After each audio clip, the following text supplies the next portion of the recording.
My name is Jeff, and this is Talk with Jeff.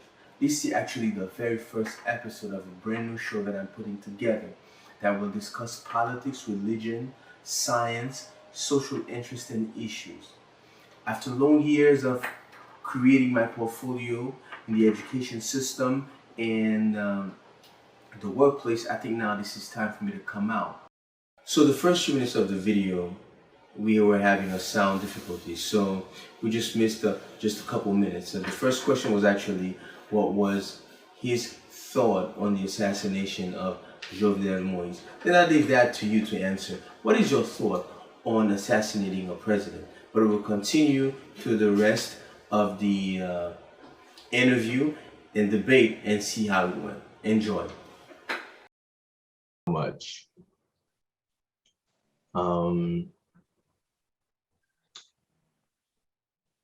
This is a very difficult situation, and all of these things that we're hearing all over the place concerning the corruption and everything else. But we want clarity. We want to have a better understanding. So, how do we start with this situation? Where do we go? But one thing I want to clarify, or I want to bring up, put in the air, is this whole, maybe it's a fact, maybe it's not a fact.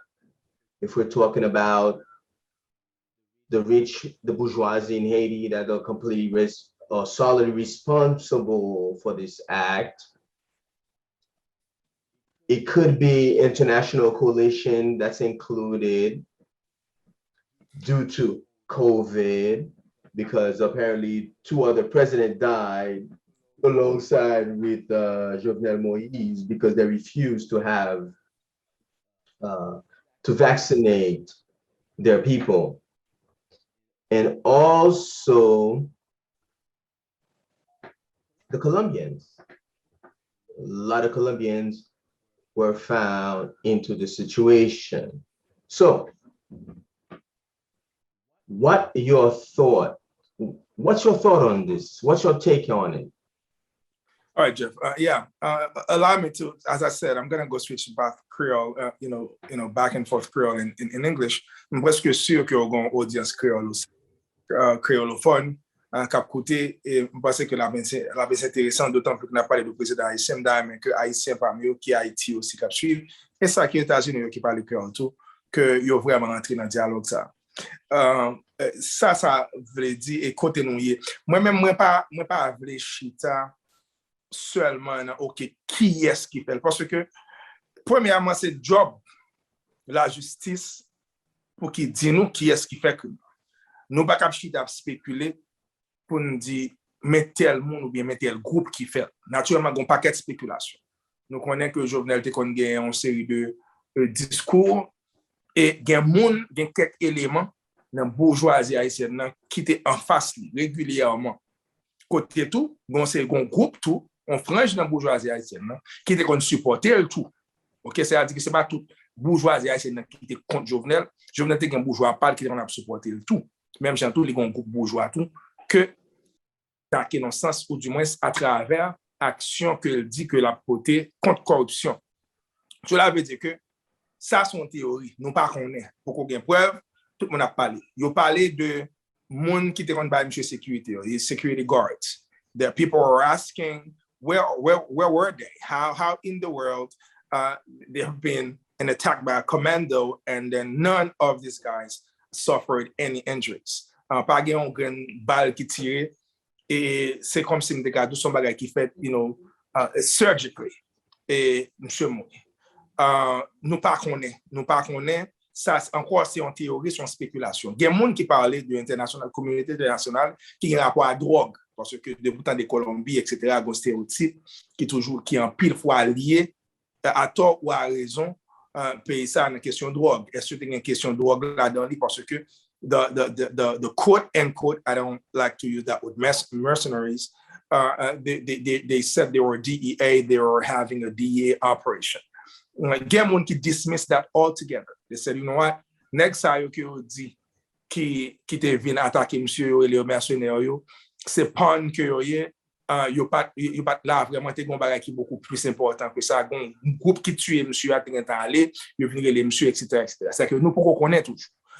Gen moun ki di ça li a COVID parce que yo t'a offri question vaccin, monsieur pas d'accord, etc.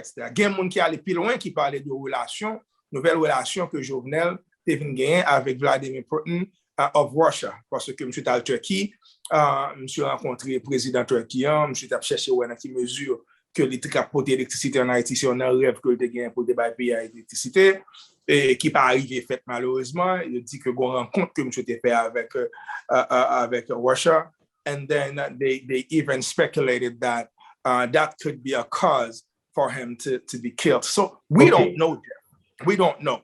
Now, what we need to know is... One second, sorry. Can you just, all of that you say, just paraphrase and minimize it in English so that we can make sure everybody get it? The whole thing. Yeah. All right. Yeah. So there are many theories when it comes to it, and people are saying that whether maybe it's a French of the bourgeoisie, the Haitian bourgeoisie, that do that. We don't know. We know that Jovenel has been supported by a French of the bourgeoisie, and there is a French of the bourgeoisie who he's been attacking or who didn't like him much, and therefore there might be some contentious when it comes to it. So we don't know. Some speculated that it may be just because of the new relationship that he developed with Russia, where he actually accepted a Russian presence in terms of an embassy. It seems like people may not be happy about that. He gets killed for it. We don't know that. They speculated about his bodyguards. I mean, how in the world, there is a surgical operation, mercenaries, quote unquote mercenaries, just came in and killed the president inside of his room, in his bedroom, in his private room. And then there were no confrontation. There were no signs of struggle between the bodyguards who were supposed to be well armed and well trained to protect the president. So we have a lot of speculations. And they're even talked about, in Florida, who's part of it. Now there's, entering prime minister was supposed to be gone because he was fired by the president before the president died. Now he's still holding position in Haiti. They even speculated that, he's part of it. So we don't know. There are a lot of theories. We probably would never know, but what we have to ask ourselves is how in the world that happened in this country at this point. And then what happened to this nation, whereas politics has been done the way it is. If you look at the very close, the entire population has been really stepping back and watch everything as if like there's a film. You don't feel the entire population engaged. They're hurt by it or they're affected by it one way or another, positively or negatively, but the reactions of the population tells you their mindset about the politicians in Haiti. So this is where we should go. So that should never happen again. Okay, that's a lot. Let's try to minimize this whole situation. All right. Let's start with a little bit of history. Mm-hmm. There's been a ability, economic deprivation in the country. How, to you, has it begun? Or how did it start? Why is it still happening? And is it possible, or will we ever have a chance, or will Haiti ever have a chance to get out of it? Well, we have to go historically to know what's going on in Haiti. And I always do that because sometimes we always go for a quick fix, thinking that, okay, Haiti has a problem of a money problem. No, Haiti doesn't have a money problem. Haiti has a people problem. And we have to go to the history to understand what happens, how the country was built, and the system that has been created since the death of the emperor, Jean-Jacques Dessalines in 1806, that created that system that is people, because they didn't allow Dessalines to actually develop his politics and his policy towards the nation. Now, let's go to the history of the country. 1804 Haiti was born out of the only successful revolt or revolutions in history, slave revolt in history. Nowhere in the world slaves were able to actually erect themselves and wage a war against slavery and won. And Haiti has won. And Haiti became like a thorn in the side of the colonial powers around the world.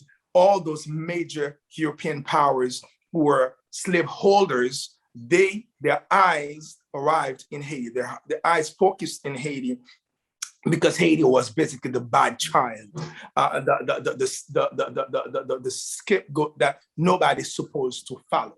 And other nations express interest in Haiti because of what Haiti stands for historically against slavery. And that it's a fact where great powers, whether it's France, whether it's Spain, the United States, Germany, and Great Britain, we're talking about England, those powerful countries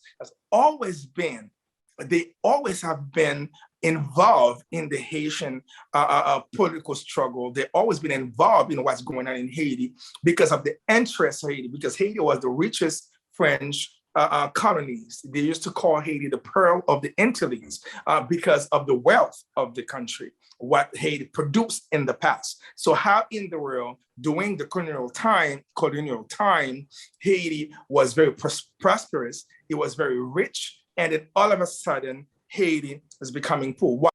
After Haiti get its independence, those powers, they embargoed Haiti. Nobody wanted to trade with Haiti. They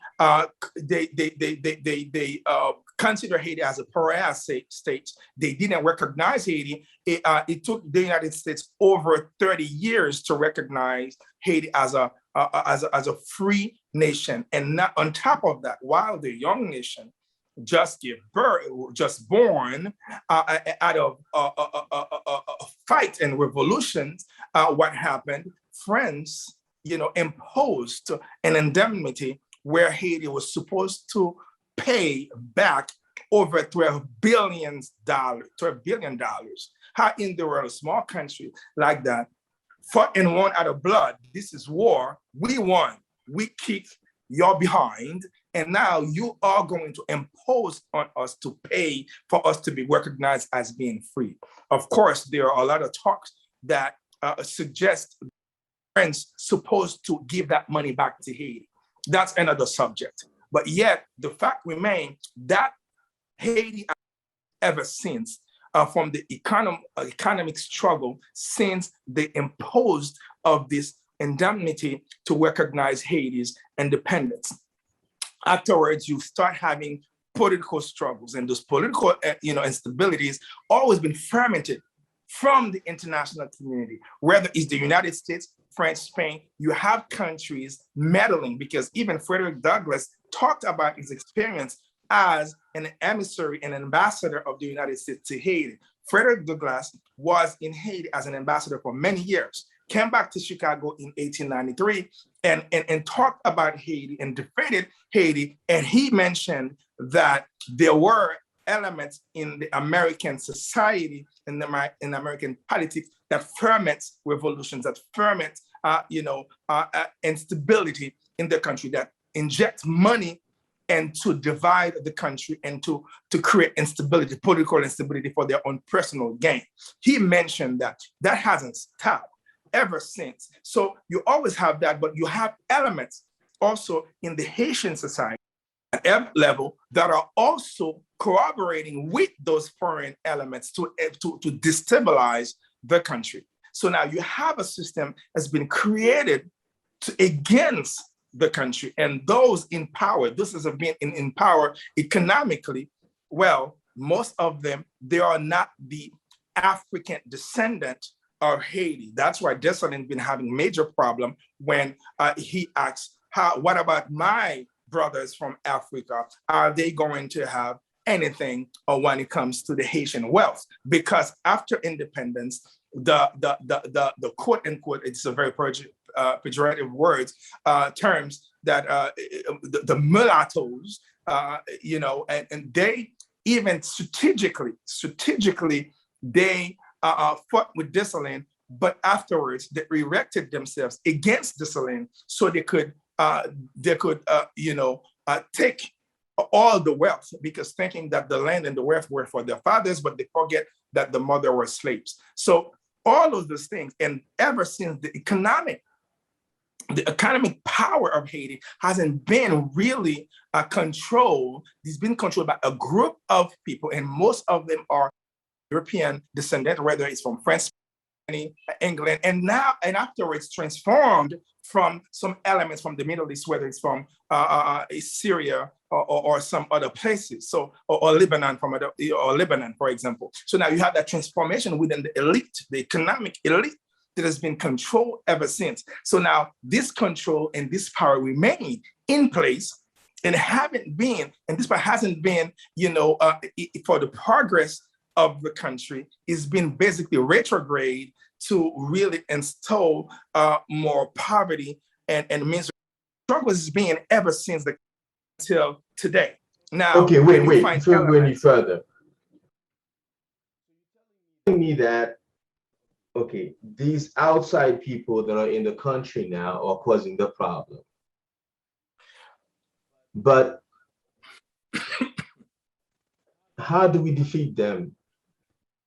Well, are we facing a problem ourselves? Because if most of us or some of us weren't corrupt, for them and change things already.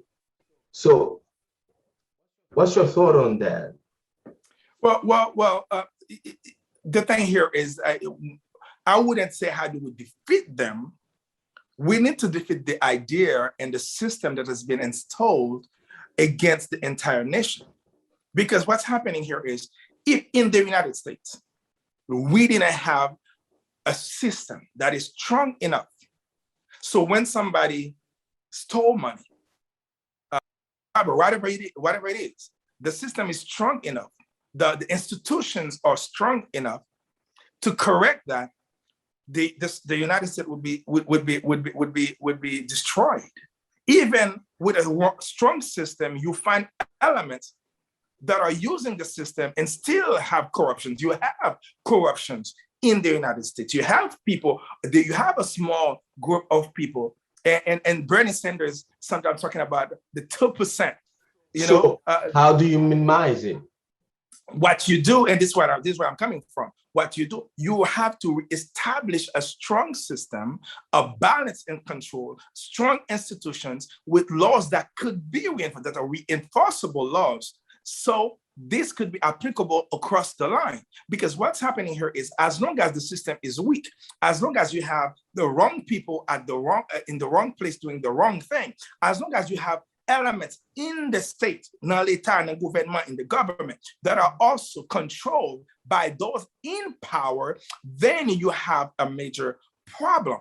Okay, because they're always going to take advantage of the system, and they want to make sure that they maintain the system. That's why, for example, let me give an example with Jovenel Moise. One of the problems that I have when he said, "Okay, I'm going to go against the system, against corruptions and everything." Well, look, you can't go against corruptions by attacking a few that are corrupted. This is not how it goes. Because while you have a few that are corrupted, and yes, they are corrupted, but you have also around you people that are corrupt, and you have also corrupted people supporting you. So what you do is not about individualism, it's about putting a system in place. Why don't you invest in the judicial system? For example, he complained there were 50 corrupted judges in the judicial system that they forced them to put in place. Why do you have to put in place when you know inside the judicial system there are corrupted people? Corruption is basically the core of the judicial system.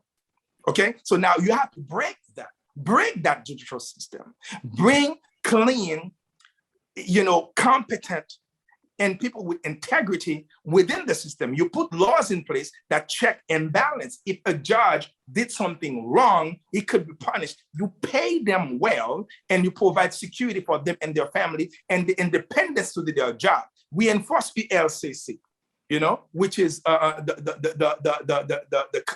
entity that controls money laundering and all these corruptions in the country. We enforce them, give them their independence, give them power, legal power to do their job, and force them to do their job. You have to force them to do their job, and you are also in connection with the population, galvanize the population, inform the population about what you're trying to do, and they would stand behind you. Now you would break the system from the inside out. But if you take a few guys you put in prison and the system remains the same, you put that guy in prison, his children are going to continue the same corruption. It's going to be a vicious circle. Good point. Good point. But there's a few things you mentioned. I want to make sure that we don't let them loose like that. So this guy became president. He tried to change a couple of things, but he was stopped along the way. What do you think why he failed? Well, he failed again. What do you think? I have an idea. I'm gonna let you talk first, and I'll bring up the idea to you and see how we can compare if we have different opinions on that. Yeah, and this is my perception, it's my opinion, and people might agree or disagree with it. But this is my read. That doesn't mean that I'm right, but I hope people could indulge me and understand my perspective without throwing rocks at me. You cannot use a problem that is inherent throughout the Haitian history as a political a weapon for your own personal gain or political gain. You cannot do that. If you want to do something radical and that would benefit Haiti, the nation, you have to do it. We have to institutionalizing things. You have to do it through institution. You have to do it in a way that is not individualized, but that in a way that englobes. Look at the root of the problem. The root of the problem here is you have a system that allows people to steal. And the entire country has been, and somebody steals. For example, if somebody is hired by the state at the higher echelon, and the person is not the thief, you cannot stay in the system. Even people in your family, your friends would say that you are stupid, you're not stealing. You are stupid, you're not making money. How could you be a minister and you're not making money? How could you be your general director and you're not making a lot of money? This is in our DNA for across the board. Those that are in power today, they were on the streets, okay? They were on the street protesting against corruptions. You have people who've been prime ministers, who've been ministers, who've been president, who before they got into power, they were on the streets, on the radio, talking against corruption. But once they get in power, they become corrupted because the system, once you enter into the system, automatically you have to. And if you refuse, it's either you die, it's either you dead, or you leave. Okay. It's either they killed you or you leave. So therefore, to answer your question directly, the reason he failed is just because he didn't do it through the institution. He didn't reinforce the institution. He was targeting a group of individuals that are corrupted, but yet the system remained the same. What do you think going to happen? All this fighting, all those money that he was cutting, and all those contracts. What do you think going to happen? The same guys who are benefiting from the system, they're going to assure that they have their own people in power to defend their interests, and that's going to continue. Nothing is going to change because it was not institutionalized. Okay. It was a personal, and you can't do it that way. Okay, here's my thought. I think being a president is a big job. If, for instance, someone comes to me and says, Jeff, I'm going to make you president, or I need you to become president, or whichever it is, 6 months from now in Haiti, most likely I'll fail. This type of job needs preparation. It needs a team. I don't think he went in with a team. I don't think he planned. I don't think he knew what the major problem was with the government. He didn't know the players. I think he got to know the players when he got in the game. He had no power at a certain point because nobody backed him up. He didn't have a team. If you have people financially supporting your system, it's not good enough. You need other players to help you with this idea that you want to carry within the government. Because the other forces, the opposite side, is going to work very hard to make sure you don't accomplish your job. So you're going to have a powerful, strong leadership group of people beyond the factors of getting a paycheck. Patriots, people who believe that your idea is going to work. We're not only talking about the public, we're talking about people within the government. Okay, the people, for instance, you had the people who were acting, they loved them, but he was by himself. He was by himself. So I think that's one of the things where he failed, because if you're going in the game, you're not ready, you don't know the players, you're not going to make it. When Trump became president, he was already looking at the players. How are we going to strategically get into the game so that I can become president? He had a whole lot of people with him. Biden had a whole lot of people with him. Obama and the rest of them. So I think that's one of the things that we need to consider in order to really fight the system. Not only the idea, but we have to find a method. Go ahead. Again, Jeff, and I would agree with you, because when I'm talking about institutionalizing your action by reinforcing what is in place, or maybe reinventing completely the whole system, you cannot do it by yourself. You're going to have to do it with competent people. You're going to have to do it with people that are with some level of integrity. And you also have to have check and balance, where somebody is in power cannot abuse that power. But first of all, you have to identify the core of the problem. Where does that come from?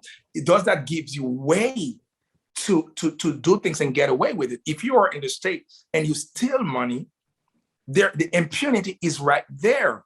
There's no check and balance. You do something, you kill somebody, you go home. You are in the state, you are in the powerful position, you stole money, and you go home and sleep with your family. Nobody's going to say anything. Since you are in school at a very early age, you go and steal an exam and you pass, and nobody, even your parents, are not going to say that you're not supposed to do that. The entire country going to say, well, good. So these are the things that you need to change from the bottom up. Let me tell you, And Nor Alexis, one of the president, Haitian president, Nor Alexis in the 1900s was president of Haiti. He actually started what they call procès de consolidation. OK? Where, m'a dit ça en créole, les filles m'a traduit dans l'anglais. Monsieur commence son procès de consolidation côté que monsieur était un paquet fonctionnaire dans l'État. Hein?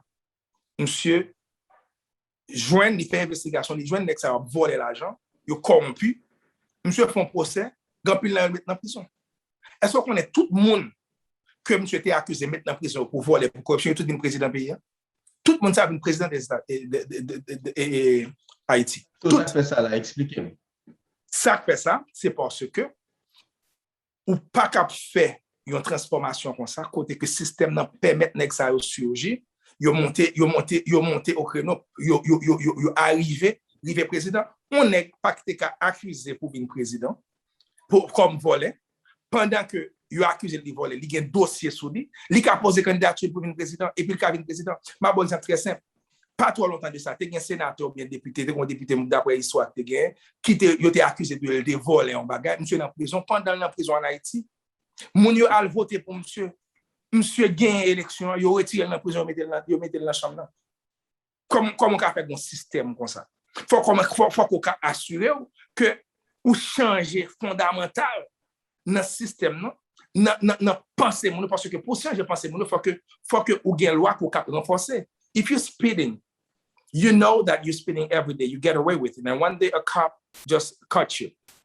They arrest you, and then you pay a fine, and then you get to prison or something like that. I guarantee you, next time you're not going to speed the same way. Okay? Or you're just going to stop, never speed ever again.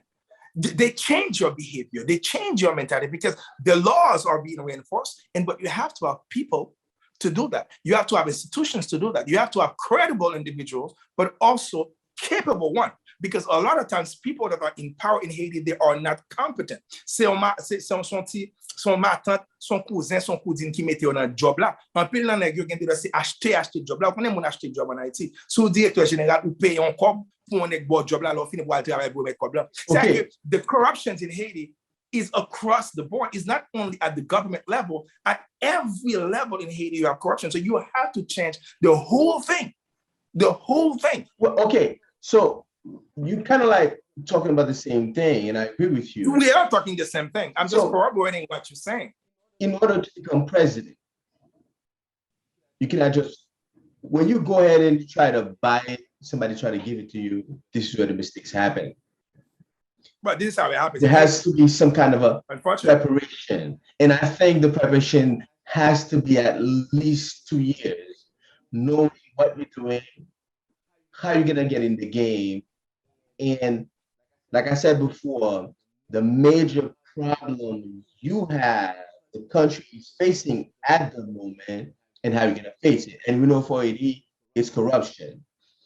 So, okay, I don't want to keep talking. So give me one plan. Let's say that you try to be president. Give me one plan you think you would come up with, a strategy that could really help and change and smooth out in a way the system, make it more solid. It's hard. It's hard. Again, we're talking about Haiti here, and I'm gonna come with the reality of what it is in the country and understanding. Okay, from the death of the emperor until 1990, okay, the Haitian presidents, they haven't been elected really properly. For example, you always to have second-degree elections in Haiti. And that's always been influenced by power, political struggles, and so on and so forth. Some of them by revolutions, or some of them by coup d'etat. Always throughout the entire Haitian history. Until over 200 years later, you have the election of Jean-Bertrand Aristide, who actually was elected properly, even though there are some irregularities and some people were there. You could challenge that, but we could agree that the election, it was popular, and his popularity reflected in the ballot. Okay, but now, what you also have to understand, there have been powers against Haiti inside of the country and outside of the country. We have to be frank and honest. A country like the United States has been in control of Haiti's political system and economical system since 1915. That's a fact. I'm not the only one said it. There are several writers and historians that would, that talk about that. So you have that. For example, the past 30 years, every single president has been in power, has been influenced by the international community, period. Every single one of them. They always have been, except for Aristide, I would say to some extent, but ever since, every single one of them, they always have an international hands and power. Every candidate, they have to have an embassy behind them in order for them to be elected. There was an election that occurred where the president of the council of the electoral council said publicly that the result that I've sent to the president is not the result that's been published. He said that openly. Not even one person, even in the political spectrum, in the political leaders, the judicial system never called the guy to explain what do you mean and to look for justice, because what happened, it's really huge. We're talking about the sovereignty of a nation, high security. The guy declared that on the radio, that no, what I said, what the result that we provided the government is not what they published, okay? You know how, for example, former President Michel Martelly was elected. We know that. He was supposed to be third, but they also have powers behind the power to make sure that they disrupt everything to their own benefit. So if you're talking about what plan you're going to have, well, my friend, I can't even begin to even imagine it, because you're gonna have a struggle. I'm not saying that it's impossible, but you're gonna have a struggle with the superpowers that have interest in Haiti. You have a core group right now in Haiti formed by a number of countries. And I've read in several newspapers that they're saying in the political decision in Haiti, they has very, weight a lot in the balance. They influence policies and they influence politics. Even an example, right now, the current prime minister was supposed to be gone because he was dismissed. There was another prime minister appointed by the president before he died. The only thing is he didn't have time to be installed and take over and build his own government. How in the world a diplomat would unilaterally and publicly decide this is the guy who's supposed to be prime minister, this is the guy I'm dealing with? Yet the politicians are okay with that, most of them. How in the world now, and you have three guys struggling and fighting to take the lead in Haiti, and they all are fighting against of the quote unquote foreigners in Haiti and asking them to have the backup of a country, of an embassy for them to leave the country, and you call yourself sovereign. It doesn't make any sense. So you're gonna have to, first of all, we educate your people. You're gonna have to have a strategic plan for the next 50 years to change the mindset of the people you are to govern.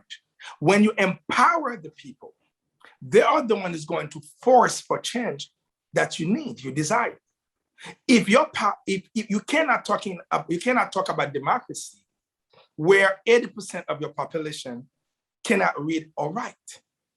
You cannot talk about democracy when you don't have a good universities for young students to even completing their studies and being able to find a job in the market.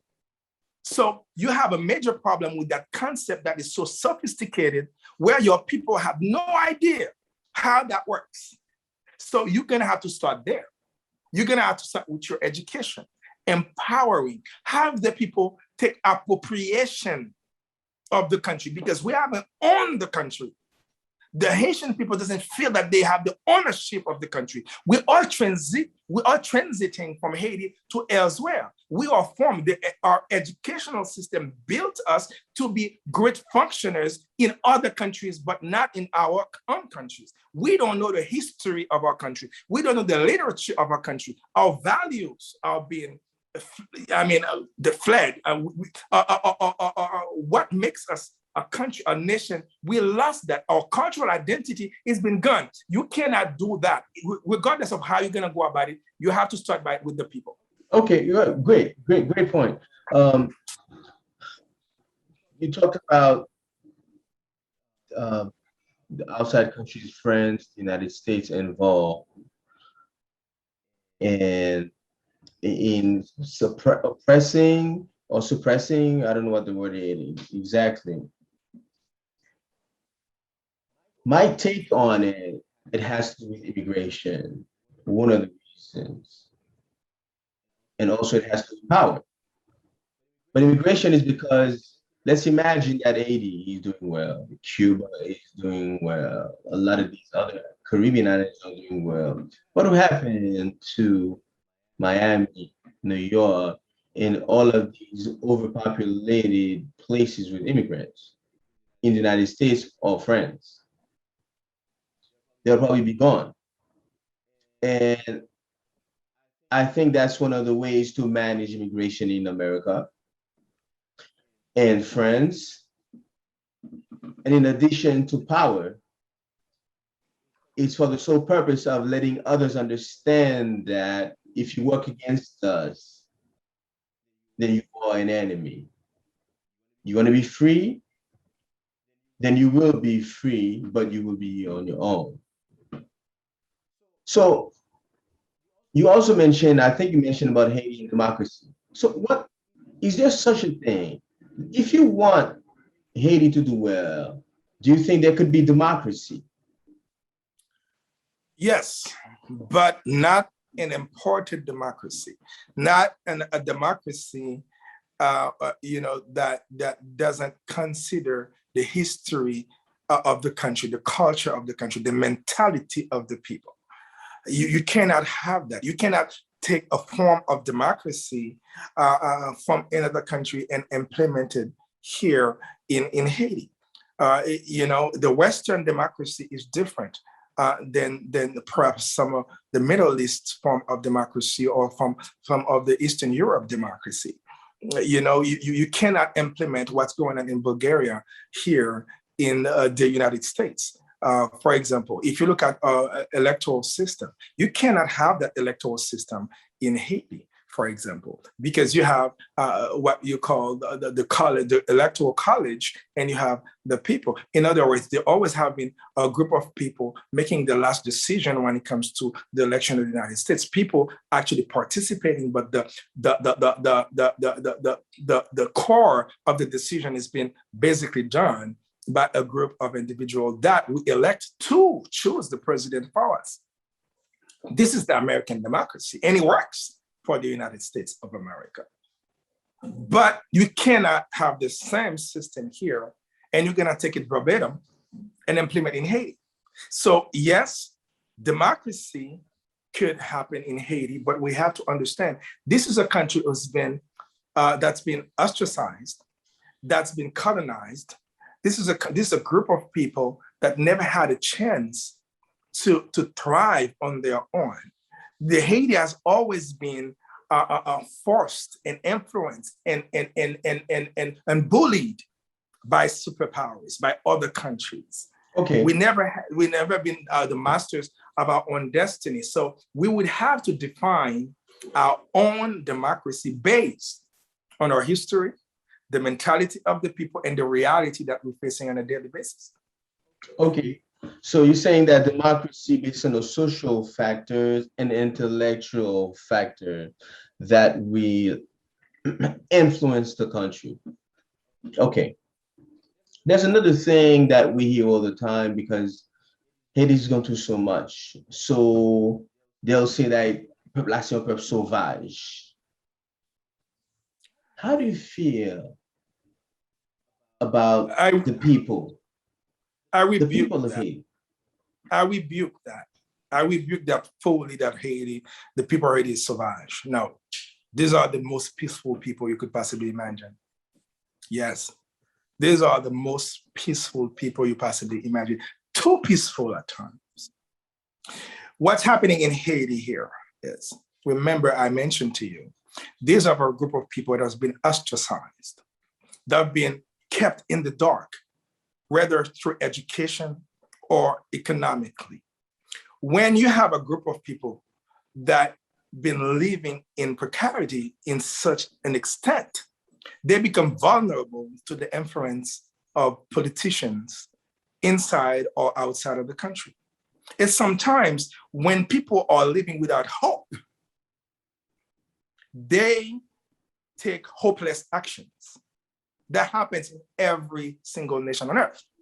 The way that the Haitian people are living for over 200 years, if the American people were living 1/3 of what the Haitian people are living, this country called America wouldn't exist as we know it today. We see what happened in Louisiana. We see what happened in other places where people are struggling and they're desperate and the government are doing nothing for them. You see how they react. That happened in France all the time. That happens in other nations. But when it comes to the Haitian people asking for them for a better life, asking for a better way of living, we demonize them and calling them savage. No, I'm not condoning the actions, the violent actions that have been influenced by politicians, by a fragment of the population. Les manifestations, si machin qui en bas yo k'ap soufri, yo pas une manifestation à boule kay. OK? Jeune ti élément qui dans université yo, moi pas yo dans la rue à voyer gauche. Ou gen 12 millions moun. Majorité nan ou dans kay yo même yo victime de toute parole yo. Nous gen 12 millions moun. OK? Ou gen 12 millions moun k'ap soufri. Cela veut dire que ou pas qu'à dire comme ça que c'est tout 12 millions ça. Non, on frange dans la population que yo utilisé pour faire violence. Tant pour the gang things that you're talking about now. I mean, those gangsters, who are they? Where they came from? They've been with us for years. In the 90s, there have been over 200,000 young kids on the street of Port-au-Prince that we forget ever existed. They are here every day. They don't eat. They don't sleep well. They are living on the streets. These are some of the guys that you're going to find politicians and other people in different sectors in the country are going to utilize to destabilize the country for their own personal gain. These are victims too, because they were supposed to be in school. They were supposed to be in the universities. They are supposed to have at least a good hospital, a good schools in their area. They don't have that, but when that happens, you're gonna find individuals. They're gonna use that to radicalize them. And now when they start having taste of power with the weapon and money, what do you think is gonna happen? They took matters into their own hands. This is our fault.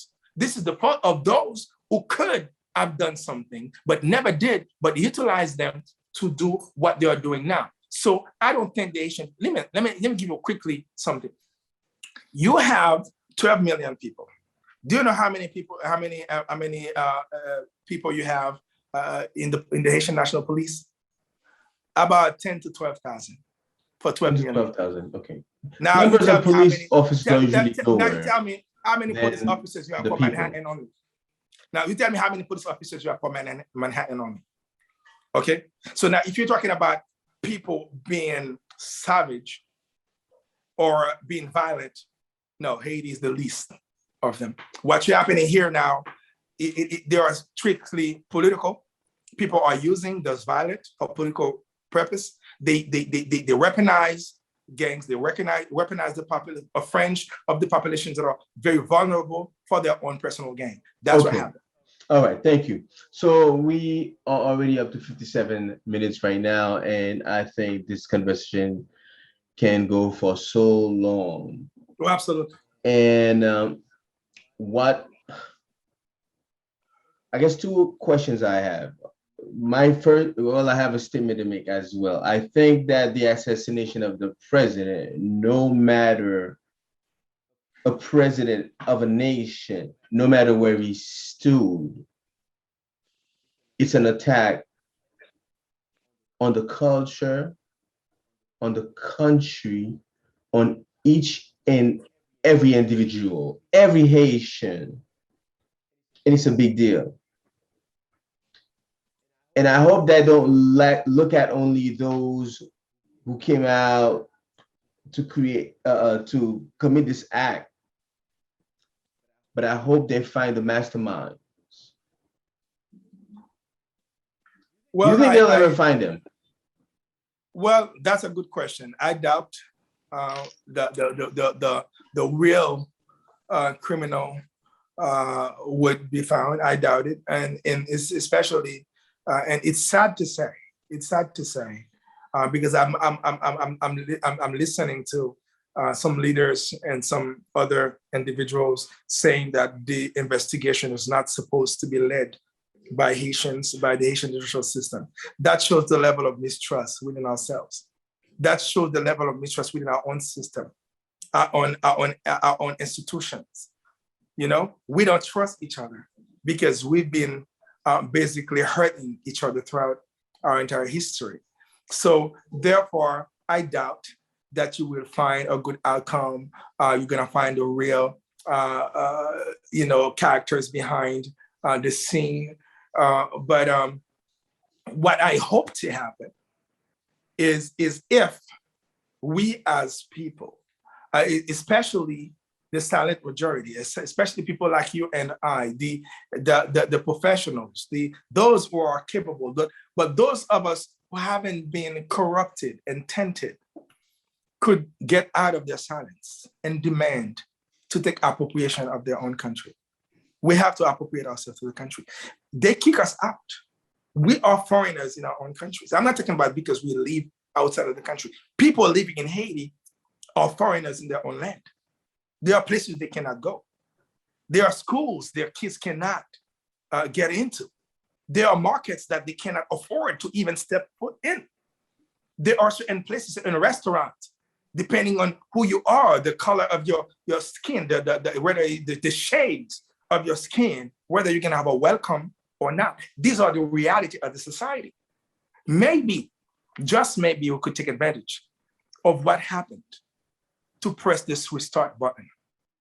Maybe we could organize ourselves in the American diaspora. We could reach out to each other to build a strong coalition to really influence the American policies toward Haiti. Maybe we have a say when President Biden and the State Department is, making a statement or maybe about to pause an action towards our country. Maybe those of us who voted these individuals in and we pay our taxes could have a say. But where are we? Okay. We're still divided in this diaspora. Where are we? Yeah. What are we doing? That would definitely be a different subject, something else to talk to. Well, thank you very much, Georges, for this interview or / debate. You've brought up a lot of good points, and I hope the people out there are hearing, and we work together to come up with something, a solution. I agree. Thank you. Thank you. It's up to us. We can debate all the time, but if you don't plan to change, to make something happen, it's going to be the same. It's just not going to happen. All over again. So any last word? Well, last word is I hope that I'm asking our people to calm down, because now there are a lot of emotions all over the place, and I'm really urging, and this is very important to me, urging people to please stop sharing the mutilated pictures of the president, the body, his body being mutilated. Those gross pictures that I've seen circulating in social media, the picture of the dead president. I don't think that helps the country. I think that psychologically we've been impacted. We have transgenerational trauma that we're dealing with from slavery to today, trauma linked to politics or natural disaster that we still not overcome. And now these pictures are very traumatic. I have a friend of mine who couldn't sleep at night throughout an entire night after she saw the pictures. Please respect the dignity of that human being, his family, and please calm down. This is the time for us to think, to put ourselves together, put our heads together, to create and build something lasting for our country. Agree. Thank you so much, Josh, again. And thank you, everyone, for your time. And you'll definitely hear from us. We're planning on developing this subject because politics is huge. You know, we can talk about Haiti and the dead president. We can talk about politics and war, politics and religion, because Haiti is not the only country suffering from this. A lot of places around the world. So thanks again. You'll hear from us and we'll keep you up to date.